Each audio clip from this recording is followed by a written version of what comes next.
Sushant case में तीन बड़े नाम, रिया, अंकिता और संदीप, और साथ में बड़े मंत्रियों के नाम आदित्य ठाकरे हो, अनिल देशमुख हो, या फिर देवेंद्र फडणवीस जी हो, या फिर एकनाथ शिंदे जी हो। कई सारे लोगों के नाम निकल के आए। आखिरकार मामला क्या है, बात करेंगे डिटेल में। पर पहले आपसे अपील करेंगे कि आप इस वीडियो को शेयर करिए, लाइक करिए और ज़्यादा से ज़्यादा अपना प्यार दिखाइए इस चैनल के साथ। सबसे पहले यहाँ पर हम बात कर लें तो सबसे पहले यहाँ पर एकनाथ शिंदे जी की बात करते हैं, जिन्होंने अभी हाल ही में सुशांत केस के बारे में बात करी मीडिया से।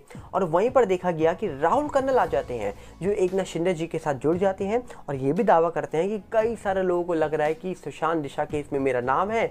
अगर किसी को लगता है कि मेरा नाम इस पूरे मामले में है तो सीएम सर की जूती और मेरा सर होगा। अब ये बयान जब उन्होंने दिया तो लोगों को राहुल कर्नल जी पर विश्वास हो गया। पर वही राहुल कर्नल है ये जिनके ऊपर नीतीश राणे जो बीजेपी के हैं उन्होंने सवाल उठाए थे। उनका कहना था कि राहुल कर्नल जी की 8 से 14 जून की लोकेशन देख ली जाए, सामने आ जाएगा। अब ऐसा क्या बताना चाहते थे नीतीश राणे जी, ये बड़ा सवाल है। और उनके ट्वीट के बाद कुछ महीने या कुछ सालों के बाद राहुल कर्नल जी एकनाथ शिंदे के साथ जुड़ जाते हैं और साथ में देवेंद्र फडणवीस जी अर्नब गोस्वामी के शो में आ जाते हैं। और वहां पर अर्नब गोस्वामी तो चुप कहाँ बैठते, सुशांत केस हो, दिशा केस हो, पालघर साधु को मामला हो, सबके बारे में चर्चा करना शुरू कर देते हैं।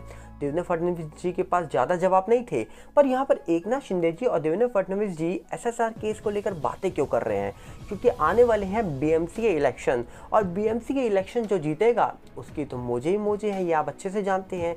पर वहीं पे अगर हम बात करें तो अनिल देशमुख जो है वो फिलहाल कहा जा रहा है कि अंदर ही हैं। और अनिल देशमुख जो थे वो करप्शन के मामले में अंदर गए थे, पर ये वही हैं गृह मंत्री महाराष्ट्र के, जिन्होंने दावा करा था कि इस पूरे मामले में सीबीआई की जरूरत बिल्कुल नहीं है। पर फिलहाल आज ये अंदर हैं। वहीं पे कहा जा रहा है कि सुशांत केस जब हुआ था तो सबसे बड़े सवाल किस पर उठे थे, रिया हो, संदीप हो, अंकिता हो। क्यों? आखिरकार जिस सुशांत मामले में संदीप को लेकर इतने सवाल उठे कि आखिरकार संदीप जो थे वो देश के सामने एक विलन के रूप में आ चुके थे। जी हाँ, जो संदीप अपने आप को दोस्त बता रहे थे, देश उनको एक विलन मान रहा था। और कहा जाता है कि संदीप इस प्रकार विलन बन चुके थे, जैसे विलन आपने फिल्मों में भी नहीं देखा होगा, वैसे विलन देश वालों ने संदीप को बना दिया था। और संदीप को लेकर लगातार सवाल उठ रहे थे कि उनके पास सुशांत के पैन कार्ड, आधार कार्ड, ये सारे कहाँ से आए, और 14 और 15 की जो प्रक्रिया थी ये इन्होंने क्यों निभाई, और आखिरकार दुबई कनेक्शन क्या है। कई सारी बातें हुई संदीप को लेकर। पर वही संदीप को अंकिता ने जब बर्थडे पार्टी में बुला लिया तो लोगों ने कहा भाई ये तो कुछ अलग ही चक्कर है। वही संदीप है ये जिनको लेकर सवाल बहुत उठे थे। और वही कंगना रनावत है जो सुशांत के समर्थन में खड़ी थी और हाल ही में संदीप की फिल्म को कंगना सपोर्ट कर रही हैं। अब लोगों को समझ नहीं आ रहा कि ये चल क्या रहा है।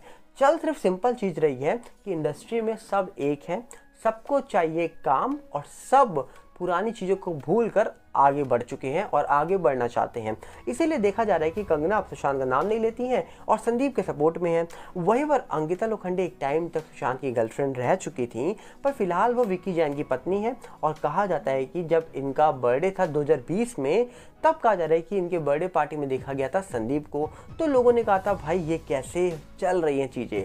एक साल तक लोग रो रहे थे, बर्थडे नहीं मना रहे थे। वहीं पर अंकिता ने बर्थडे मनाया और कहा जा रहा है कि महेश शेट्टी जी के साथ भी कट किया बर्थडे, और साथ में उनकी पार्टी में देखा भी गया संदीप को। तो लोगों ने कहा भाई ये क्या चल रहा है। मतलब ये अलग ही मामला है कि एक टाइम तक रिलेशन में थे और रिलेशन के बाद आपके एक्स बॉयफ्रेंड की डेथ हो जाती है, या फिर बात की जाए सुशांत जो एक बहुत अच्छे इंसान थे उनकी डेथ हो जाती है। मामला सीबीआई के पास चल जाता है, इन्वेस्टिगेशन हो रही होती है, कई सारे लोगों के ऊपर सवाल उठ जाते हैं, उसके बावजूद आप उनको बर्थडे में बुलाते हो। और फिर आता है नंबर रिया का। रिया को लेकर इतने सवाल उठे कि रिया के घर के पास मीडिया ही मीडिया थी, पर आज वही रिया को क्या एनसीबी ने क्लीन चिट दे दी है, क्या रिया को सीबीआई भी क्लीन चिट देने वाली है। क्योंकि रिया को लेकर कहा जा रहा है कि एनसीबी की चार्जशीट में नाम था, पर फिलहाल कहा जा रहा है कि कोई अब उनको पकड़ने वाला नहीं है, क्योंकि हो सकता है आने वाले वक्त में जल्द क्लीन चिट उनको मिल जाए। क्योंकि एनसीबी की चार्जशीट में नाम उनका आया था करीब सालों पहले, साल की हो चुके होंगे उस बात को, पर आज तक देखा नहीं गया दोबारा रिया को एनसीबी ने बुलाया हो या फिर कुछ भी बातचीत की हो। वही एनसीबी की हम बात कर रहे हैं जिन्होंने दीपिका, सारा, श्रद्धा, अनन्या पांडे और ना जाने किन किन को पूछताछ के लिए बुलाया था। कई सारे लोगों के कहा जा रहा है कि फ़ोन को ले लिया था और फ़ोन के डेटा को रिट्रीव करने के लिए भेज दिया था। दीपिका की जो शायद मैनेजर थी, कौन थी, उनके फ़ोन को लिया गया, उसमें से चैट्स निकली, रिया के फ़ोन से चैट्स निकली, शौविक का फ़ोन लिया गया, इनके कनेक्शन से कई और लोगों को पकड़ा गया, पर अंत में क्या हुआ? कुछ नहीं। लोगों का नाम चार्जशीट में लिखा गया और वो चार्जशीट कहाँ है ये भी कोई नहीं जानता। फिर मामला आर्यन का भी आया, तो आर्यन मामले में भी कुछ इस प्रकार प्रक्रिया हुई। बाद में एनसीबी के ऑफिसर के ऊपर सवाल उठ जाता है और आर्यन वाले मामले में सब बाहर हो जाते हैं और फंसते कौन है? समीर वानखेड़े जी शायद फंसाया जाता है। अभी उनके मामले में भी जांच हो रही है। तो सवाल अंत में यही निकलता है कि आखिरकार सुशांत मामले में कई सारे लोगों का नाम आया, कई सारे लोगों को लेकर सवाल उठाए गए, कई सारे लोगों को महीने तक जेल में रखा गया, पर फाइनली अब सब फ्री हो चुके हैं और सब अपनी लाइफ में लग चुके हैं। तो सबसे इंपॉर्टेंट आपको इस पूरे मामले में कौन सा शख्स लगता है? कौन वो शख्स है जो आज तक सामने नहीं आया? ये मैं आपसे सवाल पूछना चाहूँगा, क्योंकि एक इंसान है जो आज तक ना मीडिया के सामने आया, ना पब्लिक के सामने आया, और उस इंसान को पुलिस ने प्रोटेक्शन भी दी थी जब न्यूज़ एंकर उनसे कुछ पूछताछ करने जा रहे थे। तो वो शख्स इस पूरे मामले में क्यों इंपॉर्टेंट है, क्या आप जानते हैं? मैं आपके ऊपर छोड़ूंगा, आप जानिए और सोचिए कि कौन सा वो इंसान है जो सुशांत के घर पे रहता था पर आज तक वो मीडिया के सामने एक इंटरव्यू देने नहीं आया, और यहाँ तक कि मीडिया जब उससे पूछताछ करने जाती थी तो पुलिस उसको प्रोटेक्शन देती थी, गाड़ी में बैठाकर खुद लेके जाती थी साथ में, पर आज तक वो इंसान कभी भी मीडिया के सामने नहीं आया। जिस इंसान को लेकर पटना के नेबर का ये दावा था, जो सुशांत के पटना वाले नेबर थे, उन्होंने न्यूज़ मीडिया में दावा करा था कि एक नौकर के हाथों 22 लाख मिले हैं। वो कौन है आप जानते हैं क्या? तो याद करिए कि आखिरकार कौन सा वो शख्स हो सकता है जो आज तक मीडिया के सामने नहीं आया, जिस पे सवाल बहुत उठे पर वो आज तक कभी सामने नहीं आया, जो भाईजान का फैन भी था। कौन है वो शख्स जो अपने आप को बहुत बड़ा फैन बताता था पर रहता सुशांत के यहाँ था, पर काम किसके लिए करता था? ये बहुत बड़ा सवाल है। तो बहुत सारे सवाल तो उठते हैं सुशांत मामले में, पर अभी फिलहाल जो बड़े बड़े मंत्री हैं उनका फोकस मुझे ऐसा लगता है कि बीएमसी इलेक्शन में है, क्योंकि बीएमसी इलेक्शन जो जीतेगा डेफिनेटली आने वाले वक्त में वो मालामाल होगा, और मालामाल जब होगा तो अगले साल फिर चुनाव है, और चुनाव में पैसा तो खर्च होता ही है, ये आप अच्छे से जानते हैं। और अब देखने वाला विषय ये है कि क्या सुशांत का नाम इलेक्शन की वजह से लिया जाएगा, या सच में कोई दिल से चाहता है कि सुशांत मामले का फाइनल कंक्लूजन निकल के आए देश के सामने, उनके फैंस के सामने, जो पिछले करीब 3 साल से इंतजार कर रहे हैं कि इस पूरे मामले का फाइनल कंक्लूजन निकल के आए। तो आपको क्या लगता है कि बॉलीवुड इस पूरे मामले को उठाएगा? क्या बॉलीवुड चर्चा करना भी चाहेगा इस पूरे मामले पर?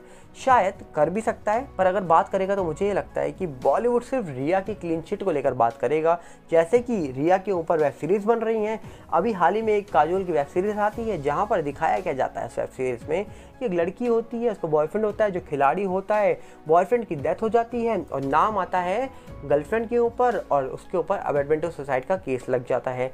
बाद में मीडिया ट्रायल होती है और बाद में मीडिया वालों को गलत ठहराया जाता है और गर्लफ्रेंड निर्दोष साबित हो जाती है। तो सोचिए ये किस प्रकार वेब सीरीज बनाई जा रही है और किसके लिए बनाई जा रही है, ये बताने की जरूरत नहीं है आपको। साफ साफ न्यूज़ मीडिया कह रही है कि ये पूरी वेब सीरीज सुशांत केस से उठाई गई है और कहीं ना कहीं वैसे ही बना दी गई है, और सुशांत को लेकर वैसे भी ना जाने कितनी सारी फिल्में और कहीं ना कहीं टीवी सीरियल बन चुके होंगे, ये आज तक सामने ही निकल के नहीं आए। हाल ही में शशांक नाम की फिल्म निकल के आई थी जिसको लेकर सवाल उठे थे, पर बाद में क्या हुआ, फिल्म रिलीज हो गई। तो बहुत सारे सवाल तो उठे थे इस मामले को लेकर, पर अंत कब होगा इस पूरे मामले का कोई नहीं जानता। आपसे हम पूछते हैं कि आपको क्या लगता है।